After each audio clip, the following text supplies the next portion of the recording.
Welcome to our Sound for Video session. Today is the 23rd of March, 2018.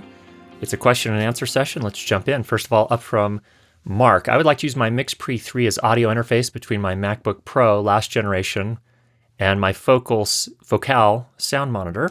How can I do it? What are the pros compared to plug the Focal straight to the audio into the computer? Okay, a couple of things, Mark. If you're using your MixPre as an audio interface, it's probably better to get the sound all going through a single device. So I would get it all going through the MixPre. That's one advantage relative to just using the audio, the headphone jack on the MacBook Pro. Also, presumably they're much higher quality outputs on the MixPre. I haven't done any extensive tests on that. My kind of subjective sense is that, yeah, you can get better sound out of the MixPre. So those are kind of the benefits, if you will. And then how do you do it? Well, my course goes through it in detail, but here's the short version. The short version is I would generally use a balanced connection. And to do that, you're going to need a DI, which stands for direct input, or people think it stands for a lot of different things. In any case, what this does is it converts an unbalanced signal, which you're getting out of the MixPre, to a balanced signal.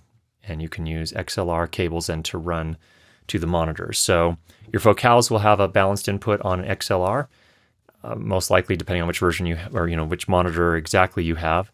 But what you would do is run a 3.5 millimeter TRS cable from the MixPre 3's output into a DI box like this. I would recommend this one. I'll put a link for it down below. It is about $150, so it's not cheap, but it is high quality. And the nice thing about this one is that it's stereo. A lot of DI boxes are mono, so you're going to need, since you have two speakers, you're going to need either two DI boxes or something like this, which is a stereo DI. So you run the 3.5 millimeter into this, and then you run XLR cables out to each of the monitors. The nice thing about this, it also has a ground lift, so if you are getting any sort of hum or strange interference that way, you can do the ground lift, and that will get rid of that. So that's my recommendation. I'll go ahead and again put links down below. If you'd like a more detailed explanation on that, the course on MixPre over at school.learnlightandsound.com goes into much greater detail. So thanks, Mark. Hope that's helpful. Next up from a different Mark with a K. Is the Sound Devices 552 a big upgrade in comparison with the Zoom F4? Currently, I'm using the Zoom F4 and I really miss some analog limiters. Or should I save more for a bigger upgrade like a 664? Okay, let's take a look here. Now, the Zoom F4 and the 552 they're different devices at some pretty fundamental levels. The Zoom F4 can record the isolated channels plus a stereo mix for the 4 inputs. The 552 is actually an older mixer design by Sound Devices. It's actually only a 2-track recorder, so it will only record a stereo mix, from my understanding. Others out there, I've never used it, but if others out there, if you know better than I do on that, please chime in, let us know. So that's the biggest difference. If you do not need to record isolated channels, or you're just going to use the 552 as a front-end mixer and then feed the audio out into the F4, you could do that. I would probably not do that, and the reason I wouldn't do that is that now you're carrying around 2 mixers, which is, granted the 552 has much better ergonomics in terms of the the knobs and the potentiometers and faders and all that. It's easier to work with, I think, if you're actively mixing, but I don't think that, you will get analog limiters, so that's good. I would wait. Let me just run through a couple of the other products here too. The 664 is one that you mentioned. The 664 is a newer generation than the 552, as I understand it. It is a 16-track recorder, so you can record isolated channels on the 664. Of course, it has the analog limiters that Sound Devices puts in all of their pro-level gear. The only downside with the 664 that I can see really is that because it's an older generation than their latest generation, it does not have the AutoMix feature, so no Dugan auto mixing and no mix assist, which may or may not be important to you, but that's just something to know. It's only the latest generation, the 633 and the 688, that have the auto mixing. So that just I'm not saying you have to what you have to upgrade to or what you don't have to upgrade to. All I'm saying is just know this about the different product lines. 633 and 688 are the latest generation. They have the auto mixing. 664 is a generation just prior to that. It does not have the auto mixing, but it does have the ability to record all of the isolated channels in addition to a mix. And then the 552 is only a 2-track recorder and cannot record the isolated channels, but does, of course, like all the rest of the sound devices, have analog limiters. So, Mark, I hope that helps a little bit. I would probably save up and wait until you can get into something more like the 633. That would be my preference at this point, and who knows what they have around the corner. Something else magical may be coming from Sound Devices soon. All right, next question, J.H. Brooks. What are your thoughts on using noise-canceling headphones to monitor location sound? Will they allow one to hear just what is coming from the mics, or will they also knock out low-level sounds, buzzes or hums that should be taken care of, but would thus be undetected until reviewing the final recorded material? As always, thanks for all you do in keeping us educated. Let me put my response here in context. The short answer is that I prefer not to use noise-canceling headphones when doing location sound mixing. And let me give you my reasoning. But before I do that, let me just say, I do have a set of noise-canceling headphones. These are the Sennheiser something. They're beautiful. I love these headphones, and I use them whenever I fly on an airplane. And sometimes I use them at the office when I'm just doing some work that doesn't require... what's the best way to put it? When I'm doing some sort of work where the sound is just to play music in the background for me, and I want to avoid any distractions in the office. So I definitely use them. I love them. These are beautiful, and I'll put the link to these down below. But I do not use them for location sound mixing, and the reason I don't is that, yeah, it can mess... It's actively modifying what you hear based on what it's picking up in the ambiance around you. So there's just too many other factors that it's introducing that could deceive your ears. So I just stay away from them. I think it's better off just to use closed back headphones. I use the Sony MDR7506s most of the time when I'm doing location sound work. Sometimes I also use the Bear Dynamic DT770s. So those are just some thoughts. If anyone else has input on that, maybe some people do use noise canceling. I don't know. Most of the sound mixers I've talked to do not, for the same reasons I don't. Is it can mess with things, and you can't have that going on when you're really critically trying to assess what are the issues with this recording. And I think part of that is just largely because these noise canceling headphones are designed specifically to give the listener an enjoyable listening experience, not necessarily an accurate listening experience. And so it's trying to manage a bunch of stuff for you, all the ambient sound, and reducing that as much as it can. So probably best to stay away from them. Great question, and thanks for that. All right, let's go over next to Anna has a question. What would be the workflow for recording sound in a multicam shoot with DSLR cameras? Say that I am recording sound with a Tascam DR60D Mark II and have 4 cameras shooting simultaneously. What should be my workflow during production so that I don't have problems with syncing later in post? Okay, that's a great question. We're going to pause there. First of all, I think the really, really, really critical thing on it is that you have to get good reference audio on each of the cameras. If you want to have any hope of them being automatically synced in post with your nonlinear editor like Premiere or Final Cut, or an application like Pluralize or Syncala that does just syncing. So it's absolutely, positively critical that you get good reference audio. And that can come in a variety of forms. That can be a microphone mounted on the camera. So rather than just using the camera's audio, you might want to use one of those camera top shotgun microphones on each of the cameras. You can also feed audio from a source over to each of the cameras so that they all have the same audio at the same time. So for example, you'd have to do some funky rigging with the Tascam DR60D Mark II because it only has one output. But you could somehow use a splitter perhaps and get the same signal from the Tascam out to each of the 4 cameras as reference as well.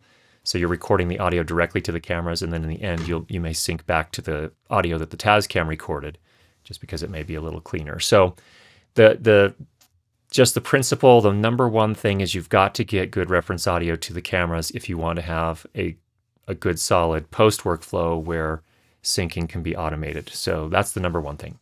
All right, next question. And what about if the cameras are placed in such a way where the clapping can't be seen by all the cameras at the same time? That's okay. You can slate for each individual camera. That's fine. And again, you still are going to be relying heavily on that reference audio. So again, reference audio is still absolutely critical. But generally, my sense is that you do the slate or the clapperboard for each individual camera. All right. And what about if I had two Tascam devices recording sound to be sync with the multicam setting because I need to place different mics in different positions, say for a live event or a live concert? How would you sync the sound coming from those two devices with the video recorded by 4 cameras? That's actually not too much of a problem if you're using Premiere. Premiere can sync multiple audio and multiple camera clips all together in one. Just use that sync function within Premiere, and it does not have a problem syncing those up, again, as long as you have good reference in each of the cases. So you need good reference audio on the cameras as well. So hopefully that's helpful for you, Anna, and best wishes. It sounds like you've got some exciting and pretty intensive shoots that you're working on, so good luck on those. Next up, a question. How do I make the audio from my CyberShot sound better? I filmed a family of giraffes in a hurricane and want to get rid of the scorching wind sound. My friend said I can fix it in post. My budget is $20. Now, when I first read this, I thought to myself, you have got to be kidding me. And then I looked up at the address and saw that it was Carrie Judd who sent this. It's my brother. So for those of you that don't have a brother or haven't experienced this, I think a lot of times the way brothers show their affection for one another is to send ridiculous questions like this. But in some respects, it's not ridiculous, so I'm going to go ahead and answer it anyway, Carrie, whether you like it or not. So how do I make audio from my CyberShot sound better? Well, first of all, CyberShot is, I believe, the little Sony point-and-shoot cameras. I don't think they have microphone inputs generally. Maybe some of them do. I don't know. Most likely, you're going to have to record that sound separately. So whatever you shot in terms of giraffes and hurricanes, which, first of all, I don't even know if giraffes live in areas where hurricanes hit. Maybe they do. Maybe they don't. Let's just say an extreme wind and rainstorm. And you want to get rid of the scorching wind sound. I don't know that there's any hope that you can make any difference on a recording like that that's already done. However, for the future, what you can do is, if your budget is $20, what I would do is call your older brother and ask him if you can borrow a recorder. And I'll happily send you to Africa with something like this. I know you have a shotgun microphone, so you can hook that up to this. You're going to need some way to manage the wind. What I would do is, if your budget's only $20, that's going to be enough to buy an audio cable. Maybe I could lend one of those to you too, but that's still not going to be enough to get you a proper blimp or a blimp cover for your microphone.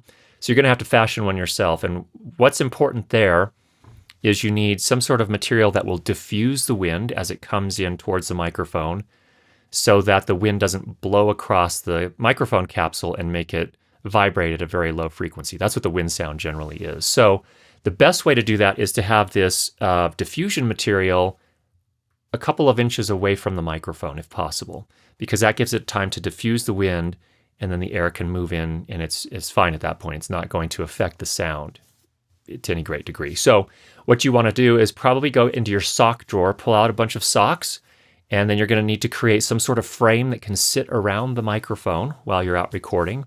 And pull a bunch of those. I would try maybe 3 or 4 layers of socks over that. And it needs to completely encapsulate the microphone. And that could be your makeshift blimp cover. So good luck with that, Carrie. I hope you're able to record the giraffes a little better now. Another thing, I don't know what you're recording on the giraffes. I guess giraffes make a few noises. They make chewing noises. I don't think they have any sort of vocalization that they do.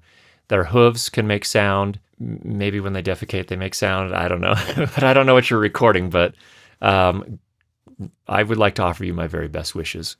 Take care on that. Okay, that's all the questions we had for this week. But I do want to tell a story as well. You'll notice, or maybe you won't, I don't know. I'm using a different microphone this recording session. And the reason for that is that I did some troubleshooting and found out as I sat down to record, I was working on a new course and I was finding that my Electro-Voice RE20 was picking up some sort of strange, it sounds like RF interference, and I don't know where it was coming from. So I had to do a bunch of troubleshooting to figure out what it was in my signal chain that was causing the problem. So what that involved is, and this is just sort of a lesson in terms of how do you troubleshoot.